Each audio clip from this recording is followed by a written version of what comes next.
राम के वनवास का छठा दिन।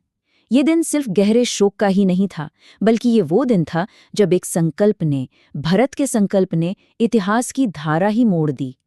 और ये कहानी है भारत की, जिनके काम, जिनकी कर्तव्यनिष्ठा, निस्वार्थ सेवा का एक बहुत बड़ा प्रतीक बन गई। तो चलिए कहानी शुरू करते हैं अयोध्या से। एक ऐसा राज्य जो उस वक्त दुख के सागर में डूबा हुआ था और बस अपने राजकुमारों के लौटने का इंतजार कर रहा था। देखिए, एक दिन हो चुका था और राजा दशरथ के पार्थिव शरीर को तेल के एक बड़े से पात्र में सुरक्षित रखा गया था। ऐसा इसलिए किया गया क्योंकि उस वक्त उनके चारों बेटों में से कोई भी वहां मौजूद नहीं था।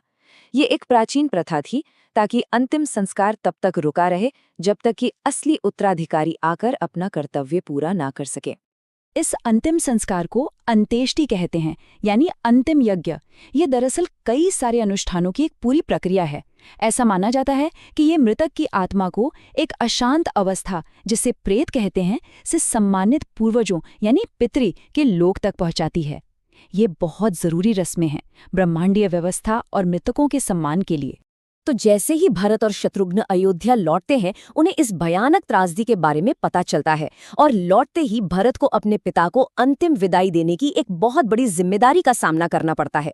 गुरु वशिष्ठ के मार्गदर्शन में सरयू नदी के किनारे अंतिम संस्कार की तैयारी होती है और फिर बहुत भारी मन से भरत अपने पिता की चिता को मुखाग्नि देते हैं और उस वक्त पूरी अयोध्या उनके साथ रो पड़ती है।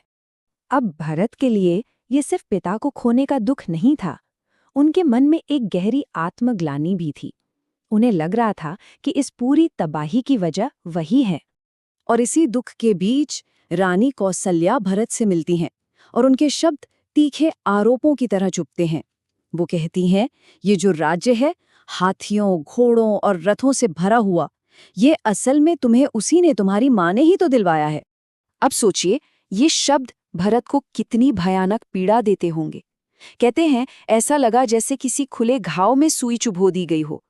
भले ही वो पूरी तरह से निर्दोष थे, पर इन आरोपों ने उनके मन की पीड़ा को और भी गहरा कर दिया।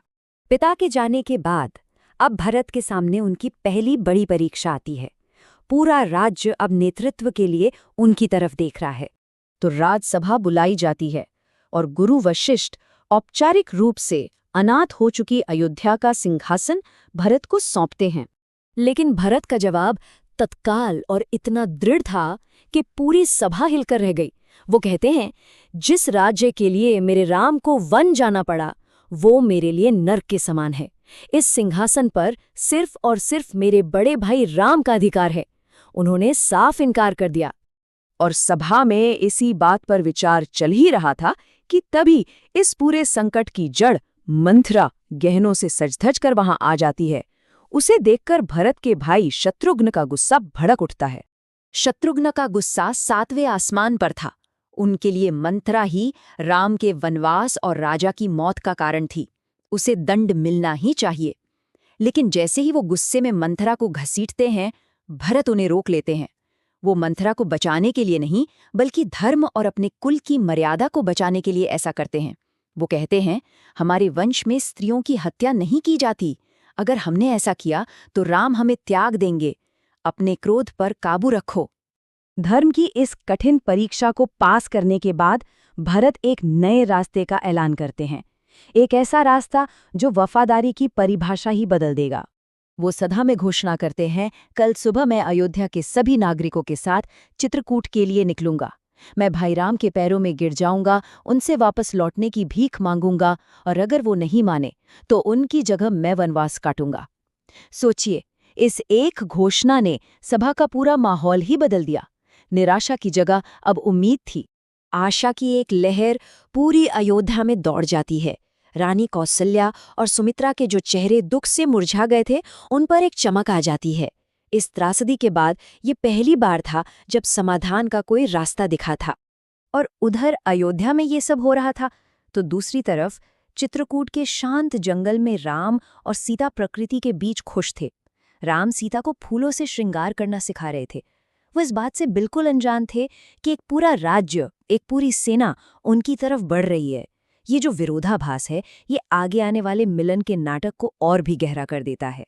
जंगल में होने वाला ये भावनात्मक टकराव एक बहुत ही ऐतिहासिक और प्रतीकात्मक समझौते की वजह बनता है। तो चित्रकूट पहुंचकर भरत राम से लौटने के लिए बहुत विनती करते हैं, लेकिन राम अपने पिता को दिए वचन से बंधे हुए थे। वो मना कर देते हैं। अब जब कोई रास्ता नहीं दिखता तो भरत एक ऐसा समाधान पेश करते हैं जिसके बारे में किसी ने सोचा भी नहीं था। वो समाधान था पादुका, यानी पवित्र खड़ाऊं। देखिए, ये सिर्फ खड़ाऊं नहीं थी। इस कहानी में ये राम के असली अधिकार, उनकी सत्ता और उनकी प्रतीकात्मक उपस्थिति का प्रतीक बन जाती हैं।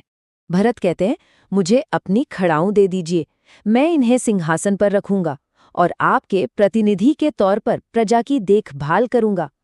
ये एक बहुत बड़ी प्रतिज्ञा थी। वो राजा बनकर नहीं, बल्कि एक संरक्षक बनकर शासन करने का वचन दे रहे थे, जो सिंहासन को उसके असली मालिक के लिए सुरक्षित रखेगा। और हुआ भी यही।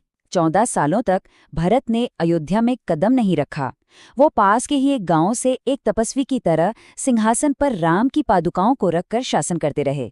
इसी एक काम ने निस्वार्थ भक्ति और कर्तव्य के एक महान आदर्श के रूप में उनकी विरासत को हमेशा के लिए अमर कर दिया।